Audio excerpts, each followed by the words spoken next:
ನಮಸ್ಕಾರ. ಆದಿತ್ಯ ಲೋಕೇಶ್ ಚಾನೆಲ್ನ ಎಲ್ಲ ವೀಕ್ಷಕರಿಗೆ ನಮಸ್ಕಾರಗಳು. ನಾನು ನಿಮ್ಮನ್ನು US ರಾಮಣ್ಣನವರ ಸಂದರ್ಶನಕ್ಕೆ ಹೃತ್ಪೂರ್ವಕವಾಗಿ ಸ್ವಾಗತಿಸ್ತಿದ್ದೇನೆ. US ರಾಮಣ್ಣನವರು, ನಮಸ್ಕಾರ ಸರ್. ನಮಸ್ಕಾರ. ತಮ್ಮ ಸ್ಥೂಲ ಪರಿಚಯವನ್ನು ಮೊದಲಿಗೆ ಮಾಡಿಕೊಳ್ತೀರಾ? ನಾನು 1950ರಲ್ಲಿ ಉಬ್ಬೂರು ಎನ್ನುವ ಗ್ರಾಮದಲ್ಲಿ ಹುಟ್ಟಿದೆ.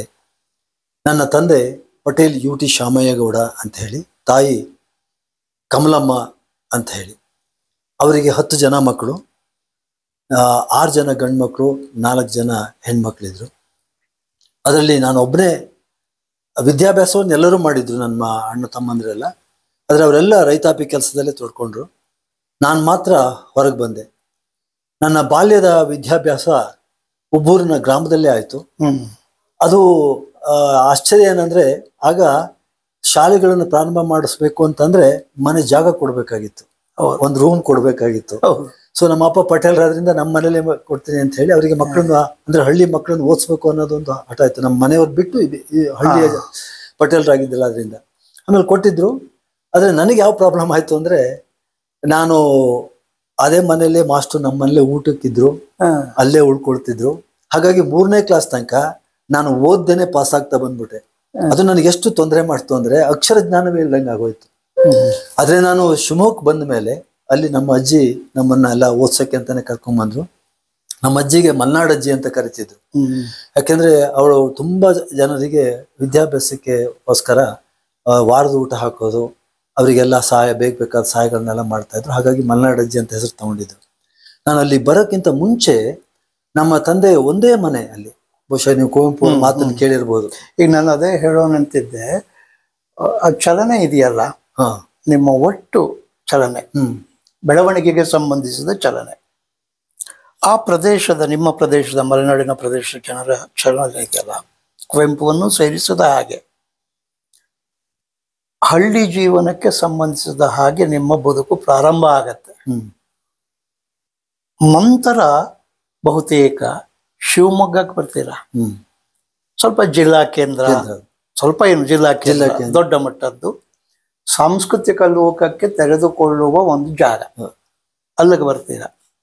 ಕುವೆಂಪುದು ಅದೇ ಕತೆ. ಹೌದು. ಅಲ್ಲಿಂದ ಅದು ಬಂದು ನೆಲೆ ನಿಲ್ಲೋದು ಮೈಸೂರು. ನಿಮ್ಮ ಸಂದರ್ಭದಲ್ಲೂ ಕೂಡ ಇದೇ ಚಲನೆ ಕಾಣ್ತಾ ಇದೆ. ನೀವು ಬಂದು ನಿಮ್ಮ ಮೊದಲ ಹೆಜ್ಜೆಗಳು ಶಿವಮೊಗ್ಗದಲ್ಲಾಗಿ ಅದು ಗಟ್ಟಿಗೊಳ್ಳೋದು ಮೈಸೂರಿನಲ್ಲಿ.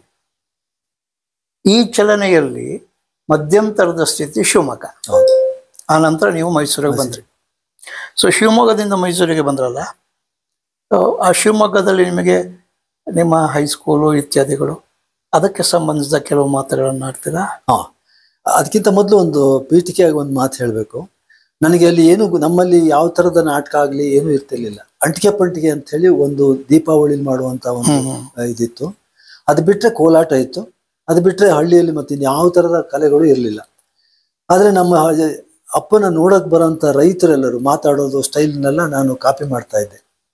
ಅದನ್ನು ಅಪ್ಪ ಮಾಡಿ ತೋರಿಸು ಅಂದರೆ ಒಂಟಿಯಾಗಿದ್ರು, ಪೇಪರ್ ಇರಲಿಲ್ಲ, ಏನೂ ಇರಲಿಲ್ಲ ಅಲ್ಲಿ.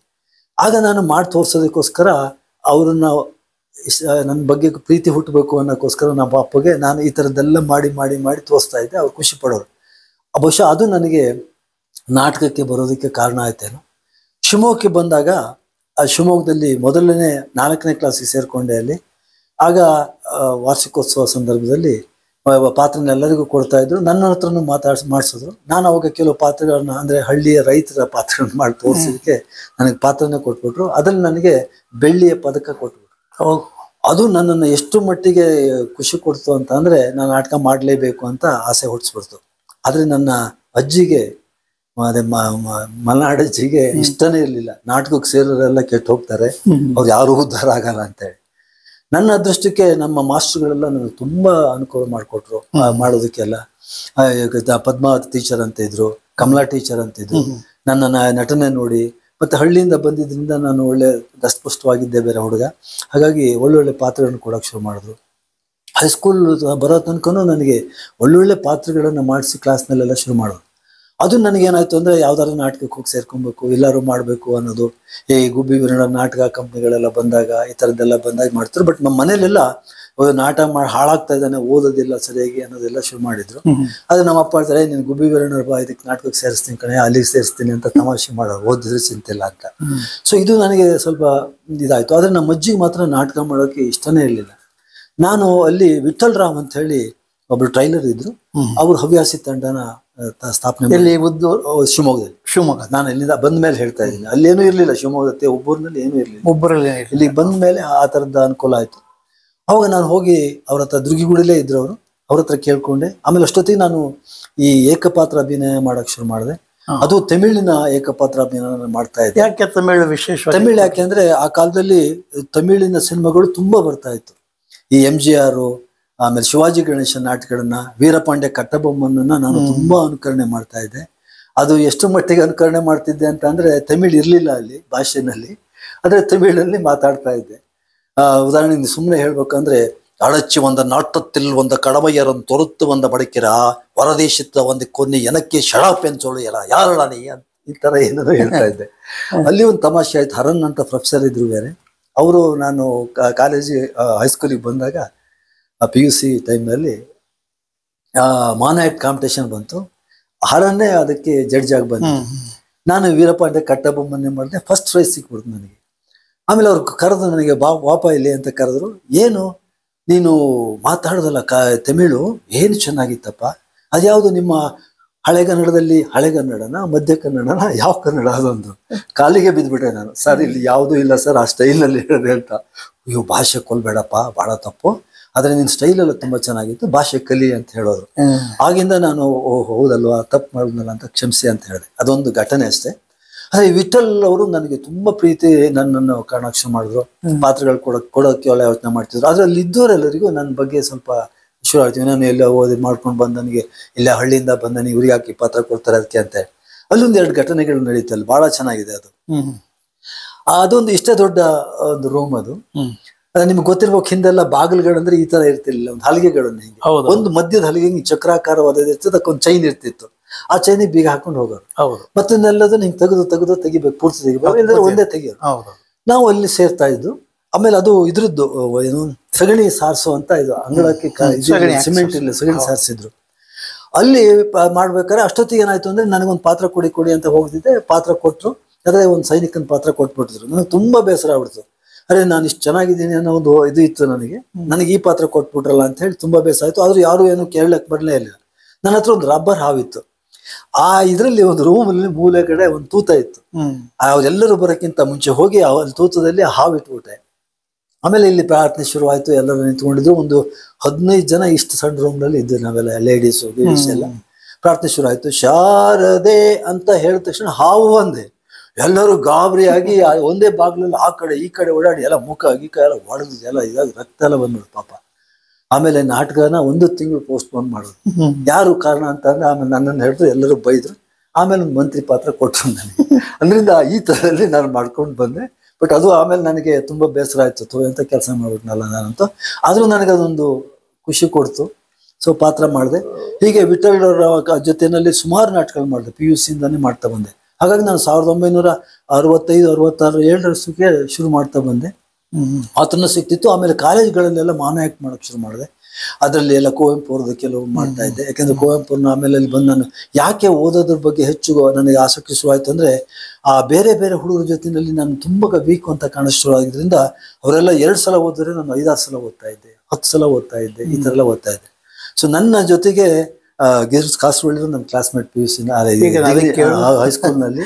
ಹಾಗೆ ಭೀಮಾ ಜಗದೀಶ್ ಅಂತ ರೇಡಿಯೋದಲ್ಲಿ ಇದ್ದರು ಕೂಡ ನನ್ನ ಕ್ಲಾಸ್ಮೇಟು. ವೈಸ್ ಚಾನ್ಸಲರ್ ಅಂತೊಬ್ಬರು ನನ್ನ ಸ್ನೇಹಿತ, ಅವರು ಕೂಡ ಸ್ನೇಹಿತರಾಗಿದ್ರು. ಎಲ್ಲ ಒಳ್ಳೊಳ್ಳೆಯವರು ಇದ್ರು, ಅವರೆಲ್ಲ ಚೆನ್ನಾಗಿ ಓದ್ತಾ ಇದ್ರು. ನನಗೆ ಅವರ ಮುಂದೆ ನಾನು ಈಕ್ವಲ್ ಆಗಿ ಓದಬೇಕು ಅನ್ನೋ ಕಾರಣಕ್ಕೋಸ್ಕರ ಓದನ್ನ ತುಂಬಾ ಬೆಳೆಸ್ಕೊಳಕ್ ಶುರು ಮಾಡಿದೆ. ಅದು ನನಗೆ ಅನುಕೂಲ ಮಾಡಿಕೊಡ್ತು. ಸೊ ನಾಟಕನೂ ಕೂಡ ನನಗೆ ಪಾತ್ರಕ್ಕೋಸ್ಕರ ಭಾಷೆನ ಹಿಡ್ತಾ ಸಿಕ್ತು. ಯಾಕಂದ್ರೆ ನಮ್ಮಲ್ಲಿ ದೇಶ ಅಂತಿದ್ದು, ದೇಶ ಅನ್ನಕ್ಕೆ ಈ ತರದ್ದೆಲ್ಲ ಮಲೆನಾಡಲ್ಲಿ ಸ್ವಲ್ಪ ಶ್ರೀನಿವಾಸ ಅಂತ ಹೇಳಕ್ಕೆ ಬರ್ತಿಲ್ಲ, ಈಗಲೂ ಕೆಲವರಿಗೆ ಶ್ರೀನಿವಾಸ ಅಂತ ಕರೀತಾರೆ. ಸೊ ಇದೆಲ್ಲ ನಾಟಕದಲ್ಲಿ ನನ್ನ ಭಾಷೆಯನ್ನು ಬೆಳೆಸ್ಕೊಳ್ದೆ ಹೋದ್ರೆ ಕಷ್ಟ ಆಗುತ್ತೆ ಅಂತ ಗೊತ್ತಾಯ್ತು. ಹಾಗಾಗಿ ಅದಕ್ಕೋಸ್ಕರ ಬಹಳ ಪ್ರಯತ್ನ ಪಟ್ಟೆ.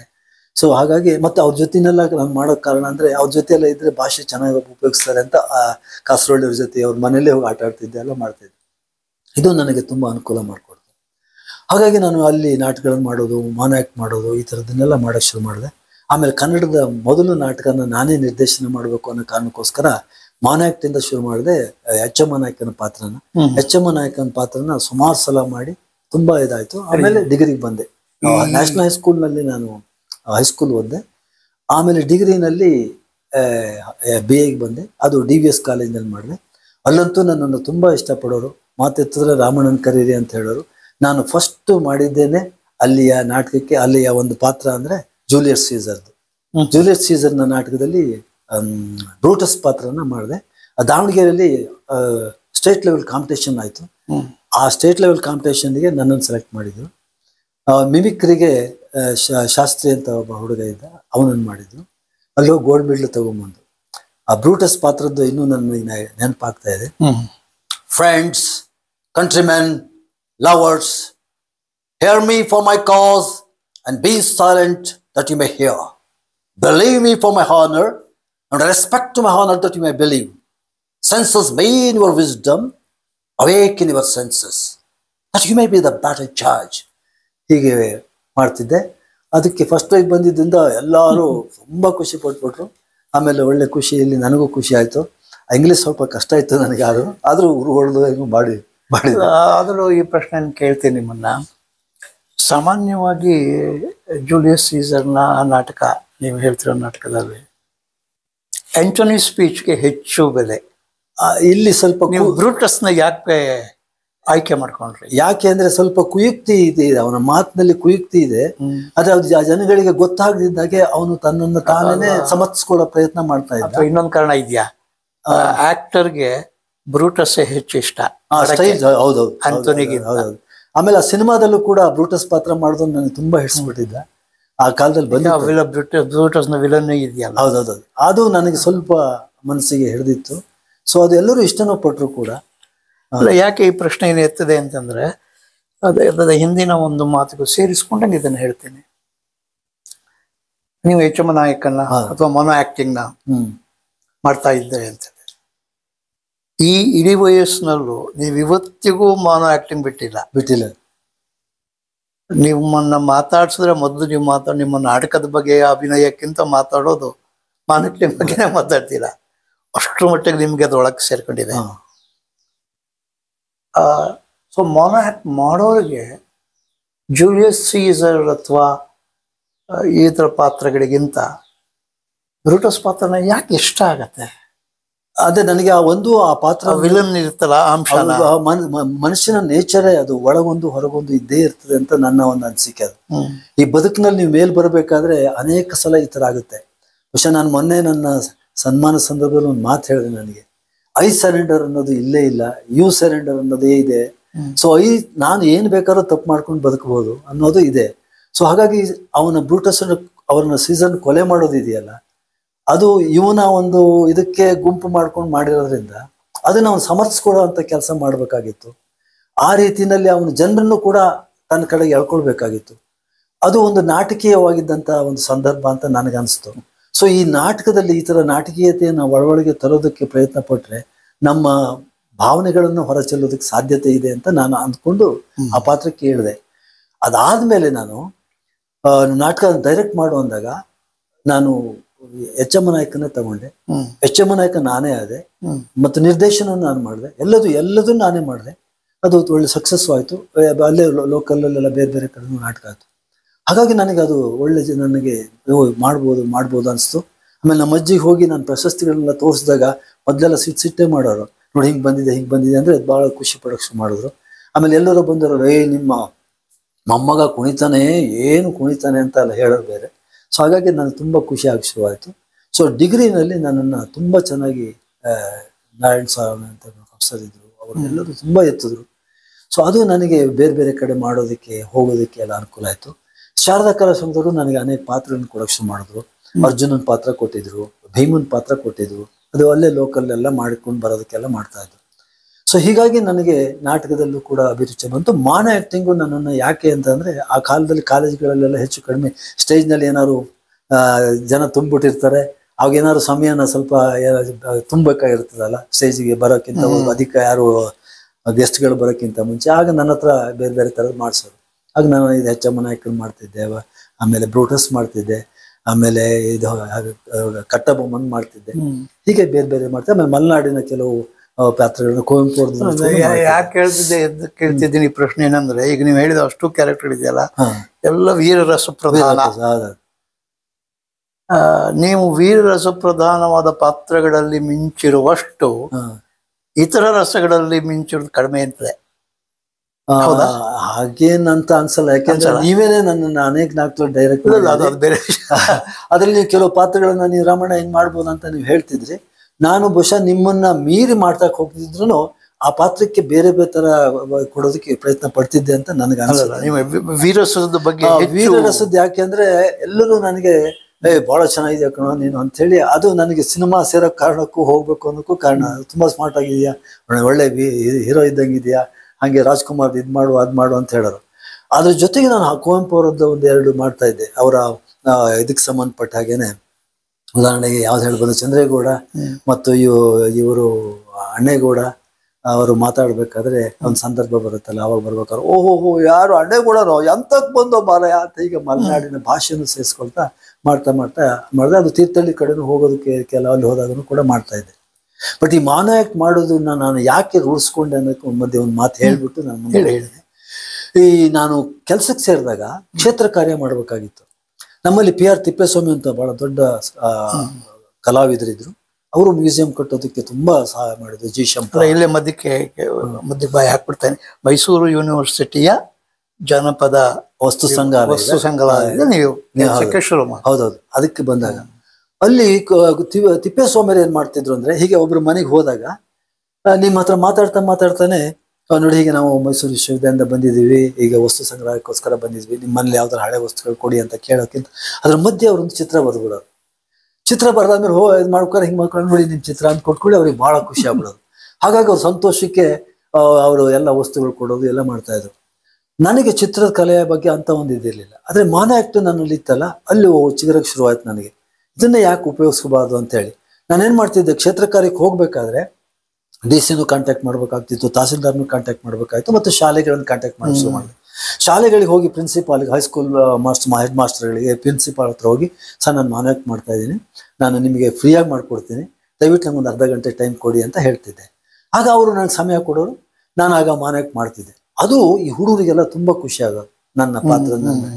ಆಮೇಲೆ ನಾನು ಏನ್ ಮಾಡ್ತಿದ್ದೆ, ಸೀದಲ್ ಬೆಳಿಗ್ಗೆ ಮುಂಚೆ ಹೋಗ್ತಿರ್ಬೇಕಾದ್ರೆ ಮಕ್ಕಳು ನೋಡಿ ನಮ್ಮ ಕಾಲೇಜಿಗೆ ಬಂದಿದ್ರು, ನಮ್ಮ ಸ್ಕೂಲಿಗೆ ಬಂದಿದ್ರು ಅಂತ ಹೇಳ್ಬಿಟ್ಟು ನನ್ನನ್ನು ಮನೆಗೆ ಕರ್ಕೊಂಡು ಹೋಗಿದ್ದು, ಅವ್ರು ನನ್ನನ್ನು ಪರಿಚಯ ಮಾಡಿಸೋದೆಲ್ಲ ಮಾಡೋರು. ಅವರೇನೋ ವಾಲಂಟಿಯರ್ ಕರ್ಕೊಂಡು ಹೋಗಿ ಶುರು ಮಾಡೋದು. ಇದು ನನಗೆ ಕ್ಷೇತ್ರ ಕಾರ್ಯದಲ್ಲಿ ನಾನು ಸುಮಾರು ಒಂದು ಕನ್ನಡ ಅಧ್ಯಯನ ಸಂಸ್ಥೆಯ ಜಾನಪದ ವಸ್ತು ಸಂಗ್ರಹಾಲಯಕ್ಕೆ 35 ಬಾರಿ ಮಾಡಿದ್ದೀನಿ, ಬೇರೆ ಬೇರೆ ಕಡೆ ಆಮೇಲೆ ಮಾಡಿದೆ. ಅದಕ್ಕೆ ಬಹುಶಃ ಇದು ನನಗೆ ತುಂಬಾ ಸಹಾಯ ಮಾಡ್ತು. ಅದಕ್ಕೆ PR ತಿಪ್ಪೇಸ್ವಾಮಿ ಅವರ ಆ ತಂತ್ರ, ಅದು ಚಿತ್ರ ಬರೆದು ಜನನ ಅಟ್ರಾಕ್ಟ್ ಮಾಡೋದು ತಂತ್ರ ನಾನು ಈ ಥರದಲ್ಲಿ ಮಾಡೋಕ್ಕಾಗ. ಹಾಗಾಗಿ ನನ್ನ ಜೊತೆನೇ ಈ ಮಾನಯಾಕ್ಟಿಂಗು ಬರಕ್ ಶುರು ಆಯ್ತು. ಮತ್ತೆ ಅಲ್ಲಿಗೆ ವಾಪಸ್ ಬರೋಣ. ಅದಕ್ಕೆ ಮೊದಲು ನೀವು ಮಾಡಿದ ಕ್ಷೇತ್ರ ಕಾರ್ಯಗಳನ್ನು ಮಾಡಿ ವಸ್ತು ಸಂಗ್ರಹಾಲಯಕ್ಕೆಲ್ಲ ಹೆಲ್ಪ್ ಮಾಡೋಲ್ಲ, ಯೂನಿವರ್ಸಿಟಿಯನ್ನು ಬಿಟ್ಟು JSS ಸಂಬಂಧಿಸಿದ ಒಂದು ಸಂಸ್ಥೆಯನ್ನು ಮಾಡಿದ್ರಿ. ಹೌದು. ಅದರ ಹೆಸರು JSS ಸುತ್ತೂರಲ್ಲಿ ಇರೋದಲ್ಲ, ಸುತ್ತೂರು ಮಠದಲ್ಲಿ ವಸ್ತು ಸಂಗ್ರಹಾಲಯಕ್ಕೂ ಕೂಡ ತಾವು ಕೆಲಸ ಮಾಡಿದ್ರಿ. ಅದಕ್ಕೊಂದು 1 ವರ್ಷನೋ 1.5 ವರ್ಷನೋ ಕೆಲಸ ಮಾಡಿದೆ. ಅಲ್ಲಿ ನಾನು ಅದಕ್ಕೆ ಉಪಾಧ್ಯಕ್ಷನಾಗಿ ಕೆಲಸ ಮಾಡಿದೆ. ಆಮೇಲೆ ವಸ್ತುಗಳ ಸಂಗ್ರಹಕ್ಕೆ ಮಾಡೋದ್ರ ಜೊತೆಗೆ ಅದನ್ನ ಬೇರೆ ಕಡೆಗೆ ಸ್ಥಳಾಂತರ ಮಾಡೋದು. ಅದು ಮೊದಲು ಸಮಾಧಿಯ ಒಂದು ಭಾಗದಲ್ಲಿ ಅದನ್ನ ಅಲ್ಲಿಂದ ತಗೊಂಡೋಗಿ ಮೈನ್ ಬಿಲ್ಡಿಂಗ್ ತರಕ್ ಮಾಡಿದ್ರು. ಆ ಸಂದರ್ಭದಲ್ಲಿ ನಾನು ಸಹಾಯ ಮಾಡಿ ಅಲ್ಲಿಗೆ ಸಂಗ್ರಹಕ್ಕೆ ವಾಪಸ್ಸು ರಂಗಭೂಮಿಗೆ ಬರೋಣ. ಅದಕ್ಕೆ ಮೊದಲು ಈ ವಸ್ತು ಸಂಗ್ರಹಾಲಯಕ್ಕೋಸ್ಕರ ನೀವು ಮೈಸೂರು ಯೂನಿವರ್ಸಿಟಿ ಇರ್ಬೋದು ಅಥವಾ JSS ಇರ್ಬೋದು, ವಸ್ತುಗಳನ್ನ ಸಂಗ್ರಹಿಸಕ್ಕೆ ಹೋಗ್ತಿದ್ರಲ್ಲ, ರಂಗಭೂಮಿಗೆ ಸಂಬಂಧಿಸಿದ ಹಾಗೆ ವಿಶೇಷವಾಗಿ ಏನಾದ್ರು ಅನುಭವಗಳಾಯ್ತಾ? ಅಲ್ಲಿ ಹೋದಾಗೆಲ್ಲ ಸುಮಾರು ಕಡೆಗಳಲ್ಲೆಲ್ಲ ಕೆಲವು ಕಡೆ ಸಂಜೆ ಹೊತ್ತು ಕಲಿಯಬೇಕಾದ್ರೆ ಆ ಥರದ್ದೆಲ್ಲ ಇದ್ದಾಗ ನನಗೆ ತುಂಬಾ ಅನುಕೂಲ ಆಗ್ತಾ ಇತ್ತು. ಸಂಜೆ ಹೊತ್ತು ಅಲ್ಲಿ ಅವ್ರ ಜೊತೆ ಕಳೀತಾ ಇದ್ದೆ. ಅಂಥದ್ದೊಂದು ಬಹಳ ವಿಚಿತ್ರವಾದ ಒಂದು ಘಟನೆ ನಡೀತು. ನಾನು ಹೊಸಪೇಟೆಗೆ ಹೋಗಿದ್ದೆ. ಹೊಸಪೇಟೆನಲ್ಲಿ ಅಲ್ಲಿ ಒಂದಷ್ಟು ವಸ್ತುಗಳನ್ನು ಸಂಗ್ರಹ ಮಾಡಿದೆ. ಅಲ್ಲಿ ನನಗೆ ಯಾರು ಸ್ನೇಹಿತರು ಅಂತ ಒಳ್ಳೆ ಸ್ನೇಹಿತರು ಇರಲಿಲ್ಲ. ಹಾಗಾಗಿ ನಾನು ಹೋಟ್ಲಲ್ಲಿ ಉಳ್ಕೊಂಡಿದ್ದೆ. ಆಗ ಒಂದು ಮನುಷ್ಯನ ಗಾತ್ರದ್ದೇ ಒಂದು ಗೊಂಬೆ, ಹೆಣ್ಣು ಗೊಂಬೆನ ಸಂಗ್ರಹ ಮಾಡಿದ್ದೆ. ಅದು ಮರದ ಹೊಟ್ಟೆಯಿಂದ ಮಾಡಿದಂಥದ್ದು, ಬಹಳ ಬಹಳ ಸುಂದರವಾಗಿತ್ತು. ಈಗಲೂ ವಸ್ತು ಸಂಗ್ರಹಾಲಯದಲ್ಲಿ ಇದೆ ಅದು. ಅದನ್ನು ತಗೊಂಡು ಸುಮಾರು 7-8 ಗಂಟೆ ಆಗಿತ್ತು, ಆಟೋ ಸಿಗಲಿಲ್ಲ, ಎಲ್ಲೂ ಸಿಗಲಿಲ್ಲ. ಅದನ್ನು ಹಿಡ್ಕೊಂಡು ಹಗುರವಾದಂಥದ್ದು ಹಿಡ್ಕೊಂಡು ಬಂದೆ ನನ್ನ ರೂಮ್ಗೆ. ಎಲ್ಲರೂ ನನ್ನೇ ಹೀಗೆ ಅಂತ ಹೇಳಿದ್ರು, ಇದೇನು ಈ ಥರ ಬರ್ತಾ ಇಲ್ಲ ಅಂತ. ಒಂಥರ ನೋಡೋ ದೃಷ್ಟಿನೇ ಬೇರೆ ಆಯಿತು. 1-2-3 ಜನ ಇದ್ದು ಆಮೇಲೆ ರೂಮಿಗೆ ತೊಗೊಂಡು ಹೋಗಿ ಅಲ್ಲಿ ಇಟ್ಕೊಂಡು ಅಲ್ಲಿ ಇಟ್ಟೆ. ಆಮೇಲೆ ಊಟ ಮಾಡಿದೆ. ಊಟ ಮಾಡಿ ಎಲ್ಲ ಆದಮೇಲೆ ಬಹುಶಃ ನಾನು ಸೂರ್ಯ ಶಿಕಾರಿ ನಾಟಕದ ಒಂದು ಸಂದರ್ಭ, ಎಂ ಪಿ ಪ್ರಕಾಶ್ ಅವ್ರನ್ನ ಕೃಷ್ಣಪ್ಪ ಅವರು ಡೈರೆಕ್ಟ್ ಮಾಡಿದ್ರು ಅದನ್ನ, ಅಮರ ಕಲಾ ಸಂಘ. ಆ ಪಾತ್ರದ ಒಂದಷ್ಟು ಇದನ್ನ ನಾನು ಅವಳನ್ನ ಪ್ರಶ್ನೆ ಮಾಡ್ತಾ ಇರ್ತೀನಿ, ಹುಡುಗಿನ ನನ್ನನ್ನು ಪ್ರೀತಿಸೋ ಹಾಗೆ ಹೇಗೆ ಅಂತ ಹೇಳಿ. ಅದನ್ನ ನಾನು ಜೋರಾಗಿ ನನಗೆ ಪಾತ್ರಕ್ಕೋಸ್ಕರ ಹೇಳ್ಕೊಡ್ತಾನೆ ಇದ್ದೆ. ಬಟ್ ಇವರೆಲ್ಲ ಏನ್ ತಿಳ್ಕೊಂಡ್ಬಿಟ್ರು, ಯಾರನ್ನೋ ಹುಡುಗಿನ ಕರ್ಕೊಂಡ್ಬಂದ್ಬಿಟ್ಟಿದ್ದಾನೆ, ಸೊ ರೂಮ್ನಲ್ಲಿ ಇದು ಮಾಡ್ತಾನೆ ಅಂತ ಪೊಲೀಸಿಗೆಲ್ಲ ಕಂಪ್ಲೇಂಟ್ ಮಾಡ್ಬಿಟ್ಟು, ಪೊಲೀಸ್ನವರೇ ಸುಮಾರು 10-10:30 ಆಗ್ಬಿಟ್ಟಿತ್ತು, ಬಂದು ಬಾಗಿಲು ತಟ್ಟು. ನಂಗೆ ಆಶ್ಚರ್ಯ ಆಯ್ತು, ತೆಗೆದ್ರೆ ಗಾಬರಿ ಆಯ್ತು, ಪೊಲೀಸ್ ಎಲ್ಲ ಬಂದ್ಯಾರಂತ. ಏನ್ ಮಾಡ್ತೀರಿ ಕೆಲಸ ಈ ತರ ಎಲ್ಲ ಕೇಳಿದ್ರು. ಇಲ್ಲ ಸರ್, ಹಿಂಗೆ ವಸ್ತುಗಳು ಸಂಗ್ರಹ ಮಾಡ್ತೇನೆ ಅಂತ. ಮತ್ತೆ ಯಾರ ಜೊತೆ ಮಾತಾಡ್ತಿದ್ರಲ್ಲ ಅಂತ. ಇಲ್ಲ ಸರ್, ನನ್ನ ನಾಟಕನ. ಹೌದಾ, ನಾಟಕ ಪ್ರಾಕ್ಟೀಸ್ ಮಾಡ್ತಿದ್ರಾ? ಓಹೋ ಅಂತ ಹಿಂಗೆ ಆ ಕಡೆ ಈ ಕಡೆ ನೋಡ್ತಾ ಇದ್ದೆ. ನಂಗೆ ತಕ್ಷಣ ಗೊತ್ತಾಯ್ತು, ಓಹೋ ಇದು ಕಾರ ಆಗಿದೆ ಅಂತ. ಸರ್ ಬನ್ನಿ ಅಂತ ಹೇಳಿ ಅದೇ ಗೊಂಬೆನ ತಂದು ಅವ್ರ ಮುಂದೆ ನಿಲ್ಲಿಸಿದೆ. ಯಾರೂ ಮಾತಾಡ್ಲಿಲ್ಲ, ಸುಮ್ಮನೆ ಹೋದ್ರು. ಅಲ್ಲ, ಈ ತರ ಘಟನೆಗಳು ಸುಮಾರಾಗಿದೆ ನನಗೆ. ಸೊ ಹೀಗೆ ನನ್ನ ಒಂದೊಂದು ಸಲ ನಾಟಕ ಪ್ರಾಕ್ಟೀಸ್ ಕೂಡ ಮಾಡ್ತಾ ಇದ್ದಿದ್ದರಿಂದ ನನಗೆ ಅದು ಕೂಡ ಅಲ್ಲಿ ಹೋಗಿ ಮಾಡೋದಕ್ಕೆ, ಅಂದ್ರೆ ಶಾಲೆಗಳಿಗೆ ಹೋಗಿ ಮಾಡೋದಕ್ಕೂ ಕೂಡ ಅನುಕೂಲ ಆಗ್ತಾ ಇತ್ತು. ಒಂಥರ ಪ್ರಾಕ್ಟೀಸ್ ಆದಂಗೆ ಆಗೋದು. ಮತ್ತೆ ಅವ್ರಿಗೆ ಹೋಗಿ ನಾನು ಕರೆಕ್ಟಾಗಿ ಮಾಡ್ತಾ ಇದ್ರಿಂದ ಅವರು ಖುಷಿ ಪಡೋರು, ಮತ್ತೆ ಸಂಗ್ರಹಕ್ಕೆ ತುಂಬಾ ಅನುಕೂಲ ಆಗುತ್ತೆ. ಈ ಮತ್ತೆ ವಾಪಸ್ಸು ನೇರ ರಂಗಭೂಮಿಗೆ ವಾಪಸ್ ಬರೋಣ. ಮೈಸೂರಿಗೆ ಬಂದ್ರಿ. ಶಿವಮೊಗ್ಗದಲ್ಲಿ ಮುಗಿಸ್ಕೊಂಡು ಮೈಸೂರಿಗೆ ಬಂದ್ರಿ. ಮೈಸೂರಿಗೆ ಬಂದ ಮೇಲೆ ಮೊದಲಿಗೆ ನಿಮಗೆ ರಂಗಭೂಮಿ ಜೊತೆಗೆ ಸಂಪರ್ಕವನ್ನ ಪಡ್ಕೊಳ್ಳೋದಕ್ಕೆ ರಂಗಭೂಮಿ ಯಾರು ಸಹಾಯ ಮಾಡಿದ್ರು? ಅದು ಆಕ್ಚುಲಿ ನನಗೆ ತಿಳಿದ ಮಟ್ಟಿಗೆ ನಾನು ಮಾನಸ ಗಂಗೋತ್ರಿಗೆ ಬಂದಲೆ ಡಿಗ್ರಿ ಮುಗಿಸ್ಕೊಂಡು ಬಂದಾಗ ನನಗೆ ಚೆನ್ನೈನವರು ಸಿಕ್ಕರು. ಎಚ್ ಎಂ ಚೆನ್ನೈ ನಮ್ಮ ಯೂನಿವರ್ಸಿಟಿನಲ್ಲೇ ಇದ್ರು. ಅವಾಗ ರೀಡರ್ ಆಗಿದ್ರು, ಲೆಕ್ಚರರ್ ಆಗಿದ್ರು, ಆಮೇಲೆ ರೀಡರ್ ಆದ್ರು. ಅವರಿಗೆ ನಾಟಕದ ಬಗ್ಗೆ ತುಂಬಾ ಒಲವಿತ್ತು. ಆಮೇಲೆ ಸಮತಂತ್ರ ಜೊತೆ ಅವರ ಸಂಪರ್ಕ ಇತ್ತು.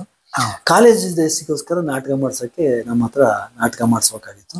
ನನ್ನನ್ನ ಅವರು ಮತ್ತು ತಿಪ್ಪೇರುದ್ರ ಸ್ವಾಮಿ ಅವರು ಪ್ರೊಫೆಸರ್ ಆಗಿದ್ರು. ಅವರು ನಮ್ಮ ಯೂನಿವರ್ಸಿಟಿನಲ್ಲಿ ನಮ್ಮ ಕನ್ನಡ ದೇಶದ ನಿರ್ದೇಶಕರಾಗಿ ಅವ್ರು ನಮ್ಮನೆ ಹತ್ರನೇ ಇದ್ರು. ಅವ್ರ ತಂದೆ ತಾಯಿ ಎಲ್ಲ ನಮ್ಗೆ ತುಂಬಾ ಪರಿಚಯ ಇತ್ತು. ಸೊ ಅವರು ನಮ್ಮನ್ನ ಬಹಳ ಪ್ರೀತಿ ಮಾಡೋರು. ನಾವು ಅವರಿಗೆಲ್ಲ ಯುವಕಳಿ ಹಬ್ಬದಲ್ಲಿ ಬಣ್ಣ ಹಾಕೋದು ಎಲ್ಲ ಮಾಡ್ತಾ ಇದ್ರು. ಅವ್ರೇನು ಓದ್ತಾ ಇದ್ರು ಅವಾಗ. ಹಂಗಾಗಿ ನನಗೆ ಪರಿಚಯ ಇತ್ತು. ಆಮೇಲೆ ಅವರು ನನಗೆ ಪಾತ್ರ ಕೊಟ್ಟರು. ಯಾವ ನಾಟಕದಲ್ಲಿ? ಅದು ಇದು ಕೈಲಾಸಂ ಅವರ ಒಂದು ನಾಟಕ. ಆ ನಾಟಕದಲ್ಲಿ ಇವ್ರು ನನಗೊಂದು ಪಾತ್ರನ ಕೊಟ್ಟರು. ಸೊ ಅದ್ರಲ್ಲಿ ನಾನು ಮಾಡಿದೆ. ಅದರಲ್ಲೂ ಫಸ್ಟ್ ಪ್ರೈಸ್ ಬಂದ್ಬಿಟ್ಟು ನನಗೆ. ಸೊ ಮಾನಸ ಗಂಗೋತ್ರಿನಲ್ಲಿ ಕೂಡ ನಾನು ಆಕ್ಟಿಂಗು ಕೂಡ ಮಾಡ್ತಾ ಇದ್ದೆ. ಆಮೇಲೆ ಅನೇಕ ಜನ ವಿದೇಶಿಯರು ಬರ್ತಾ ಇದ್ರು ಅವಾಗ ವಿದ್ಯಾಭ್ಯಾಸಕ್ಕೋಸ್ಕರ. ಹೊರದೇಶದ ಜೊತೆ ಟೈಅಪ್ ಇತ್ತು ವಿಶ್ವವಿದ್ಯಾನಿಲಯದ್ದು. ಅದರಲ್ಲಿ ಈ ನೀಗುರಗಳ ಸ್ಟೈಲು, ಅಮೆರಿಕನ್ ವಾಕಿಂಗ್ ಸ್ಟೈಲು, ಈ ಥರದನ್ನೆಲ್ಲ ಕೂಡ ಮಾಡ್ತಾ ಇದ್ದೆ. ಆಮೇಲೆ ಬಹುಶಃ ನಿಮ್ಗೆ ಗೊತ್ತಿರ್ಬೋದು, ನಾನೊಂದು ಭಾಷೆ ಮಾತೃಶ್ಕಾ ಅನ್ನೋ ಒಂದು ಭಾಷೆನ ಇದು ಮಾಡಿದ್ದೆ. ನನ್ನ ಸ್ನೇಹಿತ ಅದೇ ಕಾಲದಲ್ಲೇನೆ ಅವನು ರಷ್ಯಾಕ್ಕೆ ಹೋಗಿ ಒಂದು ಮಾತೃಶ್ಕಾ ಅನ್ನೋ ಒಂದು ಗೊಂಬೆ ತಗೊಂಡ್ಬಂದಿದ್ದ. ಆ ಗೊಂಬೆನಲ್ಲಿ ಹೇಗೆ ಅಂದ್ರೆ ಒಂದು ಗೊಂಬೆ ಒಳಗೆ ಸಣ್ಣ ಗೊಂಬೆ, ಮತ್ತೊಂದು ಒಳಗೆ ಸಣ್ಣ ಗೊಂಬೆ, ಆ ಥರ ಇರ್ತಿತ್ತು. ಸೊ ನಾನು ಅದು ಇಟ್ಕೊಂಡ್ಬಿಟ್ಟು ಅವನು ಅದಕ್ಕೆ ಮಾತೃಶ್ಕಾ ಅಂತ ಕರೀತಾರೆ ಅಂತ ಹೇಳಿದ್ದ. ಸೊ ನಾನು ಇದರ ತಾಯಿ ಭಾಷೆ ಅಂತ ಹೇಳ್ಕೊಂಡು ಸುಮ್ಮನೆ ಆ ಥರ ಮಾಡಕ್ ಶುರು ಮಾಡಿದೆ. ಒಂದು ಸಣ್ಣ ಜಲಕ್ಕೂ ಹೇಳಿ ಸರ್ ಭಾಷೆ ಪ್ರಯೋಗ. ಸೊ ಅದು ಏನಾಯ್ತು ಅಂದ್ರೆ ನನಗೆ ತುಂಬಾ ಅದು ಖುಷಿ ಕೊಡೋಕೆ ಮಾಡ್ತು. ಜನರು ಅಷ್ಟೇ, ಇವನು ಅಲ್ಲಿಂದ ಕಲ್ತ್ಕೊಂಡ್ ಬಂದನಪ್ಪ ಹಾಗೆ ಹೇಗೆ ಅಂತ. ತ್ರಶಮ ಲೂಷ್ಟಾಗ ಥಿಯೇಟರ್ಸ್ ತಮ್ ಪ್ರಶಿತ್ ಓವಲ್ ಲೂಷ್ ಮರುಕೋತ ರಷ್ಯಾ ತಕಮ ಲೂಷ್. ಸೊ ಏನು ರಷ್ಯಾದಿಂದ ಬರ್ಬೇಕಾದ್ರೆ ಮಾತೃಶ್ಕಾ ಭಾಷೆಯನ್ನು ಕಲ್ತ್ಕೊಂಡ್ ಬಂದಿದ್ದ ನನ್ನ ಸ್ನೇಹಿತ, ಅವನ ಜೊತೆಯಲ್ಲಿ ನಾನು ಇದನ್ನು ಪ್ರಶ್ನೆ ಮಾಡಿದೆ. ಇದು ನನ್ನ ನಾಟಕದ ಬೆಳವಣಿಗೆಗೆ ಹೆಚ್ಚು ಸಹಾಯ ಮಾಡ್ತದೆ. ತಕಮ ಲೂಷ್ ತ್ರೋಷೆ ಅಂತ ಹೇಳಿ ಈ ತರ ಹೇಳ್ತಾ ಇದ್ದೆ. ಬಟ್ ಅದ್ರಲ್ಲಿ ಏನೂ ಇರ್ತಿರ್ಲಿಲ್ಲ. ಜನನು ಬಹಳ ಖುಷಿ ಪಡೋದು. ಏನು ಇರ್ತಿರ್ಲಿಲ್ಲ ನಿಜ, ಆದ್ರೆ ಅದರಲ್ಲಿರುವ ಇಂಟೋನೇಷನ್ ಪ್ಯಾಟ್ರನ್ ಇದೆಯಲ್ಲ, ಸೊ ಅದನ್ನ ಕಲಿಯಕ್ಕೆ ಬಹುಶಃ ಹೆಚ್ಚು ಪ್ರಯೋಜನಕ್ಕೆ ಬಂತೇನೋ ನಿಮಗೆ. ಬಂತು ಅಂತ ಕಾಣಿಸುತ್ತೆ ನನಗೆ.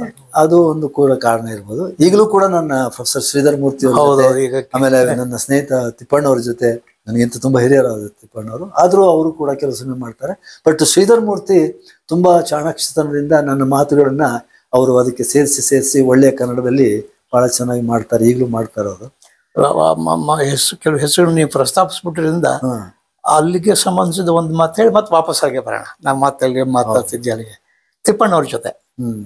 ತಿಪ್ಪಣ್ಣವ್ರ ಜೊತೆ ಸೇರಿ ನೀವು ಒಂದು ತಂಡ ಕಟ್ಟಿದ್ರಿ. ಹೌದು, ರಂಗಪಣತ ಉಬ್ಬೂರು ಅಂತ ಹೇಳಿ ತಂಡ ಕಟ್ಟಿದ್ರಿ. ಈಗ ತಿಪ್ಪಣ್ಣವರು ಜನಪದದ ಒಂದು ಯಕ್ಷರಂಗ ಅಂತ ಯಕ್ಷರಂಗ ಮಾಡಿಕೊಂಡು ಒಂದು ಪ್ರಕಾರವನ್ನ ಹೆಚ್ಚು ದುಡಿಸೋದಕ್ಕೆ ಪ್ರಯತ್ನಿಸಿದ್ದಾರೆ. ನಾನು ಅದರಲ್ಲಿ ಮೆಂಬರ್ ಆಗಿ ಅದಕ್ಕೇನೆ ನಿಮ್ಮನ್ನು ಕೇಳ್ತಾ ಇರೋದಿಲ್ಲ. ಆ ಮೂಡುರುಪಾಯದ ಬಗೆಗೆ ಅದನ್ನ ಮತ್ತೆ ಉಚ್ಛ್ರಾಯಿಸಕ್ಕೆ ತರೋದಕ್ಕೆ ನಿಮ್ಮ ಅನಿಸಿಕೆಗಳೇನು? ನೀವೇನ್ ಸಲಹೆ ಕೊಡ್ತೀರಾ? ಮೂಡಲಪಾಯ ಆಕ್ಚುಲಿ ಮೊದಲು ಪ್ರಾರಂಭವಾದದ್ದೇ ಯಕ್ಷಗಾನ ಇಲ್ಲಿಂದನೇ ಅಂತಾನೆ ಈಗಿನ ಎಲ್ಲ ವಿದ್ವಾಂಸರ ಅಭಿಪ್ರಾಯ ಪಡ್ತಾನೆ ಇದ್ದಾರೆ.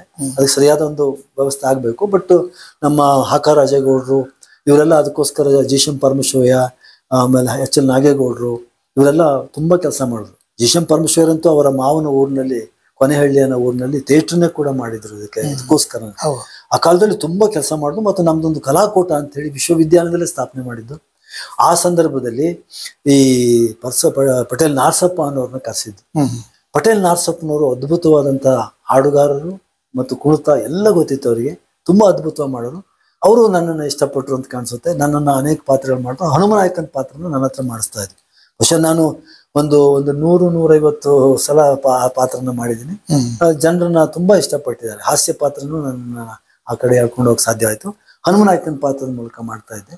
ಆಮೇಲೆ ಜಿ.ಶಂಪ ಅವರು ಕೂಡ ಕಾರಣ, ಇದನ್ನು ಬೆಳೆಸಬೇಕು, ಮೂಡಲಪಾಯ ಯಕ್ಷಗಾನ ಹೆಚ್ಚು ಮಾಡಬೇಕು ಅಂತ ಈ ಕಲಾಕೂಟದ ಮೂಲಕ ಅನೇಕ ಕಡೆಗಳನ್ನ ಹೋಗಿ ಮಾಡ್ತಾ ಇದ್ರು.